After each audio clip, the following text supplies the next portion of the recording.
What's going on, all you sports and gambling fans out there? Today we have some NHL betting coverage for you, and joining me here to help me out is Dave Golikov, our SBR contributor. Now, we're not actually going to talk about a game in particular. Dave is going to provide us with his favorite sleeper and pick for the Eastern Conference futures.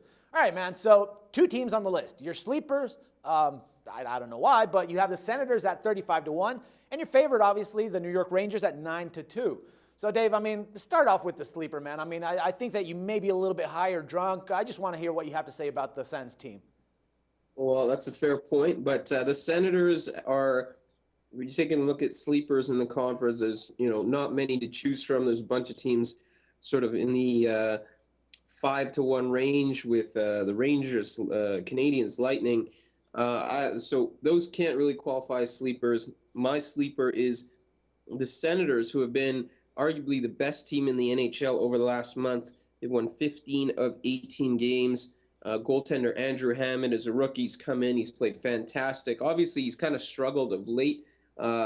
He's faded a little bit. He's fantastic. I think he allowed 17 goals in his first 13 starts, and he's given up, 14 goals in his last 4 starts. So he's faded a little bit, but still,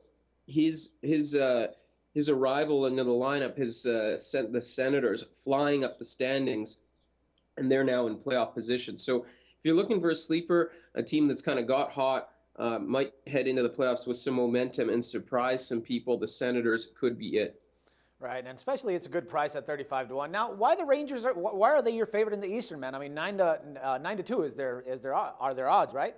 The Rangers aren't just my favorite. They're the actual favorite in the conference, and they're my pick to win the Eastern Conference. Not only are they at the top of the standings in terms of points right now, they've been arguably the Sens equal over the last month in terms of being the best team, either from the conference or the NHL. They've won 17 of 22, and they've done so without goaltender Henrik Lundqvist in the lineup. So, normally you take a Vezina Trophy, Hart Trophy type goaltender off the team and you figure they're going to slump. Well, this team's good enough to survive that type of an injury.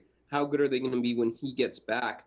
The other thing is that the perception of this team is all defense, right? But they've actually had one of the better offenses in the NHL as well.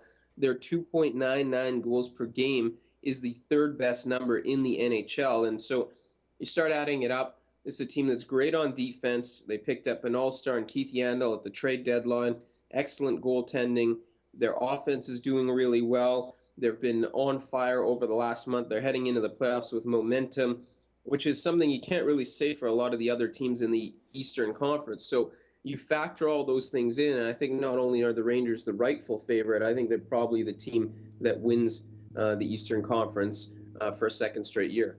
All right, and just on a personal note, man, do you think that they can actually, take the Stanley Cup? I think they have an opening this year. I think the last few years, the Western Conference has been so tough. But you take a look at it this year, it seems like there's been a bit of a power shift. As long as they don't face somebody like the Chicago Blackhawks or a Los Angeles King team that's on fire again, I think the Rangers do have a shot, actually. The West has been so strong in recent years, but you take a look at the top of the conference nowadays, Nashville is unproven. St. Louis hasn't really made deep strides into the playoffs. The Blackhawks have been inconsistent. Anaheim's always got goaltending issues. So I think this is as good of a chance as the Rangers have had in years. All right, man. Good stuff. Hey, Dave, as always, man, thanks for the insights here, and we'll pick it up again next Friday. Everyone else, don't forget to check out Dave and Meg tomorrow for some more sports coverage and your free picks. Till then, for SBR Picks, this is Dax Floyd.